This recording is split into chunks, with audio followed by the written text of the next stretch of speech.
welcome back to the BVTV channel, and today's topic that we're going to be diving into in Dead by Daylight is going to be the Jake Park story. So let's get straight into it.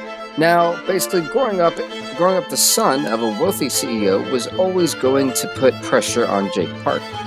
When his brother graduated with honors from Yale, the pressure on Jake intensified. Jake wasn't just the academic type, but his father never really understood his refusal to embrace the expensive education he lavished upon him. Eventually, Jake rebelled by dropping out of school entirely. Now, before we go any further, I just want to say this. I can already see one red flag, just because, and I mean this like completely. If my if my time doing timeshare as a timeshare salesman taught me anything, and I really mean this, just because they have 6-digit figures does not mean they are very, very intelligent. I kid you not. Some of these people are book smart, life stupid. You guys have no idea the amount of stuff, and I wish I had like a tape recorder, but we weren't allowed to do that.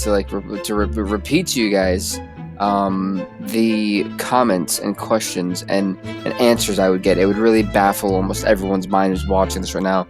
But yeah, now when it comes to pressure, I really do believe, and in Jake Park's sense, and I can kind of defend his point on this, pressure is something that can really make somebody or break somebody, and too much pressure, I feel, can really put a sour taste in the person that they're trying to pressure. I know that for some people really believe it in the moniker. I believe it's with coal. In order to make a diamond, you have to really put a lot of pressure on it, and it'll either adapt and become that diamond, or it'll just perish. Now, with certain things, especially with the human person itself, too much pressure can be just too overwhelming and then cause a person, instead of going forward, to regress. So I can really understand, especially academically, not everyone is an academic wizard. I feel like I was fortunate enough academically to do really well, but I've seen a lot of people who weren't as solid academically, but could do almost everything else except for the academics.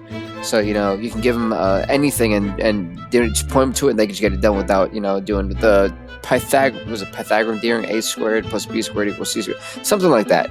So I get the pressure, especially academically. I definitely felt that, in my opinion, just because I put that on myself. But I can really feel that from Jake Park, and I really do feel bad for him.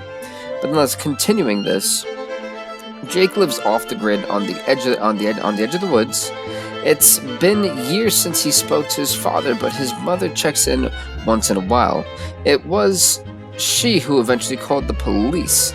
The cops said he got lost in the woods, and a search party looked for days, but gave up as bad weather rolled in, despite passionate pleas from his mother. They never resumed the search, and Jake went down in history as another casualty of the woods. Now, that is his story, but I do want to say a couple things before we even end this. Another somewhat scary thing to me is, I really mean this, just because things are hard and school may be challenging, or whatever you do may be challenging, don't ever drop out, don't ever quit, because you know what, there's that chance, and I really do believe that everyone, if they really push, if they really give that effort, I do believe everyone can at least survive school. And I know it's difficult, man. It was hard for me at certain point, like math, man. I dreaded going to math class, I think, since 6th grade. I hated math, and I still hate math, because anytime it comes to me, I'm like, hadoy, because it's not my strong suit. Everything else I can rock and roll, but I remember my junior year of high school, I had algebra 2, and I typically don't ever talk about my grades, but I'm not gonna name any teacher that. We're just gonna call my teacher Tim for now. I've actually never had a teacher named Tim, so cool. And Tim was one of those teachers to where he gave you 60 problems Monday through Friday, and he expected it to be done the very next day. So when you came into class, it better have been done. And then he would go on to the next lesson, the next lesson, the next lesson throughout the days. So, just for instance, Mr. Tim was very adamant about that. And I'm not gonna lie to you, man, I would put so much time into that work, and I think I'm doing it right, but then it turns out I'm not doing it right because I get all of them wrong. And the reason why I got an A on the homework was because, well, I decided to do all the homework, so as some type of practice, but I was practicing the wrong stuff because I was doing it wrong. But nonetheless, when it came to test time, I would struggle. I would come with a C, maybe a D, and it sucked. And for a whole year, no matter how hard I tried, no matter how hard I studied, I just couldn't wrap my head around this. I was like, oh my god, what if I fail? What if I'm not going to be able to do this because of this one subject, or these math classes? And it was the one time I literally had somehow passed with a D.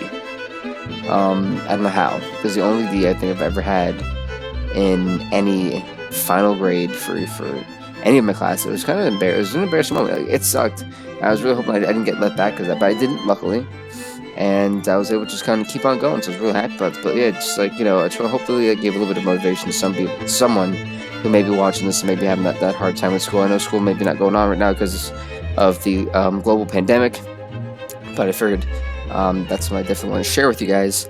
And here's another thing. I think I want to end off with this because I realized the relationship between Jake Park and his father is a very sort of, I think, shrewd relationship. I'm gonna use that word. And I kind of blame the parenting here for bad parenting. If there was a little bit of nurturing and not just, oh, well, I spent this on you. When you tell anyone, I spent money on you, it's going to come off in a very negative reaction. Like, how dare you throw that, at me? And so I feel that, unfortunately, Jake Park and his dad never got to hash this out. And I'm pretty sure, Jake Park's dad is feeling some type of guilt here. You never want to not be able to go off on a good note with somebody. So that's probably a tough pill to swallow for Jake Park's dad. And as for the mom, I don't know. I don't know how I feel about the mom. I'm kind of glad someone checked on him, but I mean, as we know, the entity just kind of takes people as it pleases. And Jake Park was a casualty. As you know, I don't believe Jake Park died because then we have in the game, but that's what they're insinuating here. So I guess Jake Park died, but right before he was about to die, more than likely, the entity kind of swooped in and got him as like a new toy for its realm. So yeah, that pretty much, I think, kind of sums up Jake Park. I actually went a little bit longer than I thought I was going to go. I think I added a lot more real life stories into this one more than the backstory, but hopefully you guys enjoy it. Happy Tuesday. And with that being said, everybody, please do leave a like, leave a comment, subscribe to BVTV. We'll see you next time, everybody. Stay off the hook.